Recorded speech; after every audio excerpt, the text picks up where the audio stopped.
বর্ষা, আমার শাশুড়ি আমাকে সংসার করতে দিল না। করে যে আমাকে আমার শাশুড়ি আহত করছে, ইভেন আমার চুলের মুঠি ধরে অনেক করতে দেয়নি। আমার আগে থেকে যাবে, আমার বয়স কুড়ি। অবশেষে মুখ খুলেছেন এসপি পলাশ সাহার স্ত্রী সুস্মিতা সাহা। এসপি পলাশ সাহা তার নিজ কক্ষে ঘটনা ঘটানোর পর থেকে সামাজিক যোগাযোগ মাধ্যমে সুস্মিতাকে নিয়ে চলছিল আলোচনা আর সমালোচনা। এবার সুস্মিতা গণমাধ্যমের সাথে কথা বলেন, দিলেন চাঞ্চল্যকর তথ্য। তিনি বলেন, ওর মা আমাকে সংসার করতে দেয়নি, আমার স্বামী আমার হাতের রান্না ভালো খেত বলে আমার শাশুড়ি আমার রান্নাবান্না বন্ধ করে দিল। আমার শাশুড়ির পরিকল্পনা ছিল ছেলে বিয়ে করবে, তাড়াতাড়ি বাচ্চা হয়ে যাবে, বউ সংসার আর বাচ্চা নিয়ে থাকবে, আর সে তার ছেলেকে নিয়ে থাকবে। সুস্মিতা কান্নাজড়িত কণ্ঠে বলেন, আমাদের স্বামী স্ত্রীকে একসঙ্গে কথা বলতে দিত না। দিনের মধ্যে যতটুকু বাসায় থাকার সুযোগ পেত ততটা সময় আমার শাশুড়ির সঙ্গে থাকত, কিন্তু আমি কিছু মনে করতাম না। সংসার কেবলমাত্র শুরু করেছি, হয়তো একদিন না একদিন ঠিক হয়ে যাবে। কিন্তু দিনের পর দিন হতেই থাকলো। আমার স্বামীর মধ্যে কোনো পরিবর্তন হলো না। ওর মাকে সময় দিত, আমাকে আর সময় দিত না। আমার স্বামীর বয়স ৩৫ বছর। যেদিন তার অফিসে ঘটনা ঘটালো সেদিন সকালেও আমার শাশুড়ি তাকে খাইয়ে দিয়েছে। ২.৫ বছর ধরে দেখেছি একটা বাচ্চা ছেলের মতো ওর মা দেখাশোনা করছে। প্রতিটা ক্ষেত্রে ও কি পোশাক পরবে, কি পোশাক কিনবে, ও কোনটা পরে অফিসে যাবে কি যাবে না, ও কখন কি খাবে, কখন ঘুমাবে, কখন ঘুম থেকে উঠবে, সবটা ওর মা ওকে বলে দিত।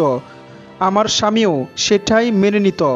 এই ২.৫ বছরে পলাশের মা সকালের নাস্তা তৈরি করত, আমাকে করতে দিত না। আমার শাশুড়ি প্রথম ৬ থেকে ৭ মাস আমাকে অনেক যত্ন করেছে। আমি ভাবতাম আমি যদি ওর মাকে ভালোবাসি তাহলে ও ভালো থাকবে, সেই জন্য আমি প্রথম ৬ থেকে ৭ মাস অনেক করেছি। আমার স্বামীর পছন্দ ছিল যারা সোনা গহনা অনেক যৌতুক দিয়ে মেয়েকে বিয়ে দিতে পারবে না, সেরকম মেয়ে পছন্দ তার। কিন্তু আমার স্বামী নির্লোভী ছিল, ও সৎ ছিল। ও আমাকে প্রচণ্ড পছন্দ করত, ও আমাকে পছন্দ করে বিয়ে করেছে। কিন্তু বিয়ের পর ও অনেক মাতৃভক্ত ছিল, ওর মাতৃভক্তি প্রচুর ছিল। আমিও সেটি মেনে নিয়েছিলাম, কারণ আমিও একদিন মা হব, তাহলে আমার সন্তানটাও ওর মতো হবে। একটা পর্যায়ে গিয়ে দেখলাম দেয়ালে আমার পিঠ ঠেকে গেছে। আমি ওদের খুব যত্ন করতাম, ওকে ওর মাকে, কিন্তু ওরা আমাকে বুঝতো না। আমার স্বামী আমাকে প্রচুর ভালোবাসতো, ওই যে একটা বয়সের পার্থক্য, আমাকে বুঝতো না। বিয়ের ৬ থেকে ৭ মাস পর থেকে বলা শুরু করি, কোনো সমস্যা বা তোমার মানসিকতা এমন কেন, তুমি পছন্দ করে এনেছ, আমি তো হেঁটে আসিনি। তোমার কি ইচ্ছে করে না বউকে নিয়ে একটু তাকি বা বউকে আলাদা করে একটু সময় দেই? কিন্তু ও বলতো, বউকে আলাদা করে সময় দেওয়ার কি আছে, মা আছে, আমি আছি, তুমি আছো, যা করব একসঙ্গে করব। বউকে তো রাতে ভালোবাসা যাবে, রাতে বউয়ের সঙ্গে ঘুমাই, তখনই ভালোবাসবো। কিন্তু আমি বলতাম, বউকে কি শুধু রাতে ভালোবাসার জন্য, ঘুমানোর জন্য বিয়ে করে? বউয়ের কোনো শখ আহ্লাদ থাকে না? আমার একটা পর্যায়ে গিয়ে মনে হলো এটা একটা টক্সি। আমি তো ওর স্ত্রী, আমার নিজস্ব একটা সত্তা আছে। আমি নিজের পরিচয় নিয়ে ভুগতেছিলাম। আমি আমার অস্তিত্ব খুঁজে পাচ্ছিলাম না ওদের মাঝে।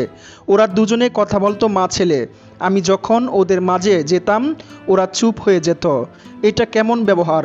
আমি তো ওর স্ত্রী, ঘরের ভিতর আমরা মাত্র ৩টা মানুষ ছিলাম।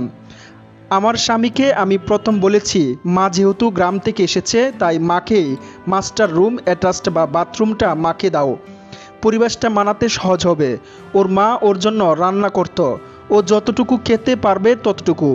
এরপর থেকে আস্তে আস্তে আমার মনের মধ্যে পেইন হতে শুরু করলো। এটা কেমন ব্যবহার? ও চলে যেত অফিসে, তারপর আমি ও শাশুড়ি মার জন্য আবারও সকালের নাস্তা তৈরি করতাম আলাদাভাবে। ওর মা যদি তরকারি রান্না করত শুধুমাত্র পলাশের জন্য রান্না করত। পলাশের স্ত্রী কান্নাজড়িত কণ্ঠে আরও বলেন, আমার ২০ বছর, আমি আমার স্বামীকে খুব ভালোবাসি, ও অনেক সুন্দর ছিল, আমার চোখে এমন সুন্দর পুরুষ আর কখনো দেখিনি। আমি এখন কিভাবে থাকবো? আমার স্বামীকে নিয়ে সংসার করতে দিল না শাশুড়ি।